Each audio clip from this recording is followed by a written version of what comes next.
আজই ডাউনলোড করুন আর এনজয় করুন আপনার পছন্দের শো।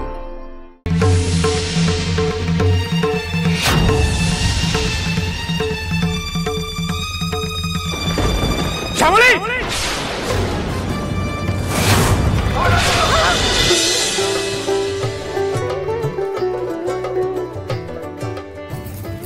রিপোর্ট কবে আসবে?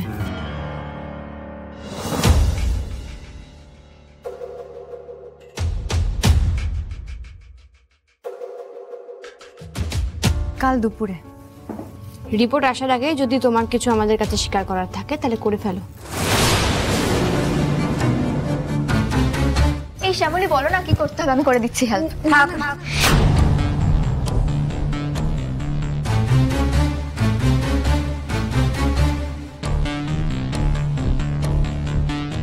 তুমি যা নিয়ে মেতেছো থাকো, তোমায় কোনো কাজ করতে হবে না। কি সব রেডি তো? পাক্কা টাইমে ঠাকুর মশাইকে নিয়ে চলে এসেছি। আমাদের শ্যামলী থাকলে আমাদের আর কিছুই করতে হয় না।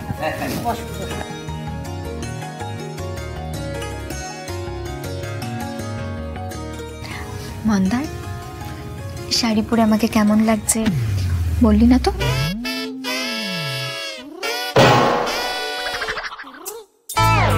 अरे क्या नौटंकी है, फिर से शुरू कर दिया है इसने।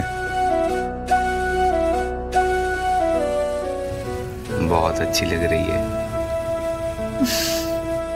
ঠাকুর মশাই, এবার পুজো শুরু করুন।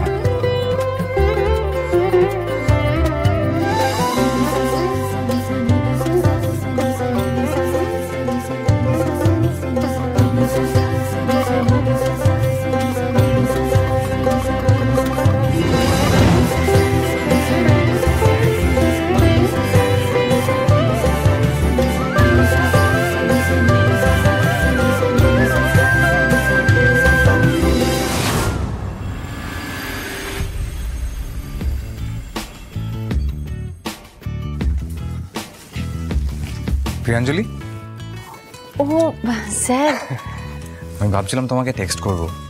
আচ্ছা, সেদিন তুমি বলছিলে তোমার বাড়িতে কিছু ফ্যামিলি এমার্জেন্সি, এখন সব ঠিকঠাক আছে তো? হ্যাঁ, এখন সব ঠিক আছে। আসলে একটা কাজ পড়ে গেছিল তাই। না না, সে তো হতেই পারে, দেখো প্রবলেম তো হতেই পারে, কিন্তু কি বলতো, একটু আগে থেকে জানিয়ে দিলে না আমাদের একটু সুবিধা হয়।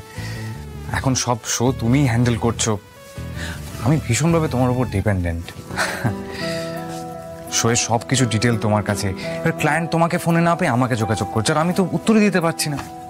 তাই সেদিন সব কিছু মিলিয়ে না মাথাটা এমন গরম হয়ে গেছিল, মানে যেদিন তোমার বাড়িতে গেছিলাম আমি সেদিনের কথা বলছি। সেদিনের কথা থাক না স্যার, আপনি কেন আমার বাড়িতে গেছিলেন আমি বুঝতে পেরেছি। না না প্রিয়াঞ্জলি, সেদিন তোমার বাড়িতে এইভাবে চলে যাওয়াটা আমার দিক থেকে খুব আনপ্রফেশনাল একটা স্টেপ হয়েছে। I am really sorry. G sir, আপনি এভাবে কেন বলছেন? ভুলটা তো আমারই ছিল, আপনি কেন সরি বলছেন বলুন তো? No no, I should. আচ্ছা, তোমার হাজব্যান্ডের সঙ্গে আমার একটু কথা বলিও তো। প্রথম দেখাতেই এমন একটা তিক্ত অভিজ্ঞতা হলো, মানে একটা বিচ্ছিরি ব্যাপার। ছি ছি ছি। সত্যি মানুষ কত আলাদা হয়। এই মানুষটা কিছু না করেই অপ্রতিমের কাছে ক্ষমা চাইবে বলছেন, আর অপ্রতিম আমার চাকরিটা ছাড়িয়ে দেওয়ার পিছনে পড়ে আছে। এত অবুঝ। ওসব আর করতে হবে না স্যার। আসলে কি বলুন তো, আমি ওকে বুঝিয়ে বলেছি পুরো ব্যাপারটা। আপনি চলে আসার পর না ওর নিজেরও খুব খারাপ লেগেছে। ওকে, মন দিয়ে কাজ করো। Okay sir.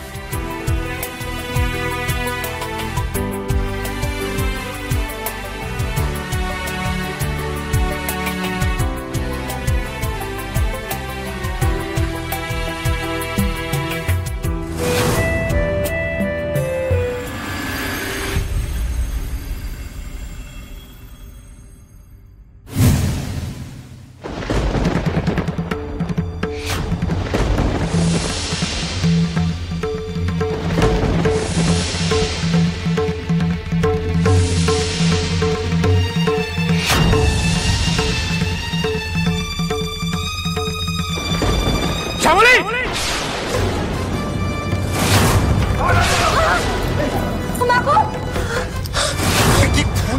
কি করছিস? কি দেখে কাজ করবি তো? এক্ষুনি আগুন লেগে যেত।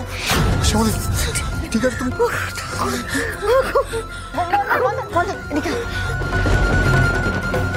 ভাগ্যিস মন্দার সময় মতো শ্যামলীকে বাঁচিয়ে নিয়েছে।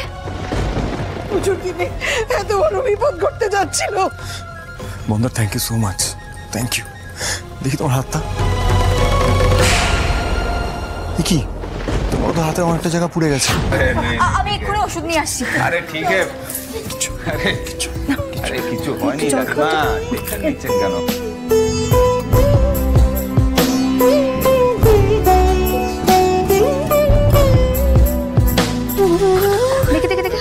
হাতটা দেখা, হাতটা अरे मैं बोल रहा हूँ ना, मुझे कुछ नहीं हुआ। চুপ কর। अरे बाबा श्यामली के देखो और लेगेছে। তুই এত বকবক করিস না, দেখ।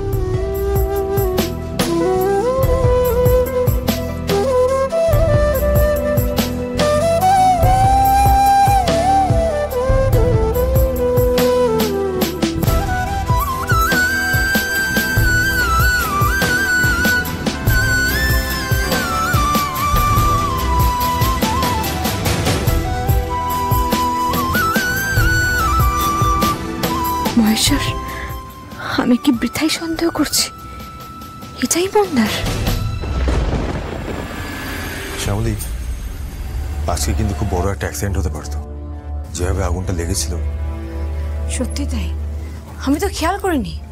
মন্দার ওইভাবে আমার নাম ধরে চিৎকার করে ঝাঁপিয়ে পড়লো, তখন আমি মনে হচ্ছে না পুরনো মন্দার? একদমই ঠিক যেরকম আগে আমি কোনো বিপদে পড়লে ও ঝাঁপিয়ে পড়তো, সবার আগে আমাকে বাঁচাতো, ওই রকমই মনে হলো, তাই না? আমার তো ওরকমই মনে হচ্ছিল। একটা কথা ভেবে দেখেছো, ঠিক মন্দা যেরকম আগে সমস্ত কিছু ছেড়ে দিয়ে তোমাকে বাঁচানোর উপর কনসেন্ট্রেট করতো, মানে এবারও কিন্তু ওর হাতে পায়ে একটুখানি পুড়ে গেছে, কিন্তু ওর ওদিকে কোনো কনসেন্ট্রেশনই ছিল না। আমি তো একদম পেছনে দাঁড়িয়েছিলাম, আমি তো দেখেছি। তোমার কি মনে হচ্ছে? এটাই এটাই মনে হচ্ছে। আসলে এই ঘটনাটা ঘটার পর থেকে না সব কিছু এরকম তালগোল পাকিয়ে গেল। মানে তাহলে কি ওই আমাদের মন্দার? মানে ওর কি আস্তে আস্তে স্মৃতি ফিরে আসছে, নাকি আমি ভুল ভাবছি?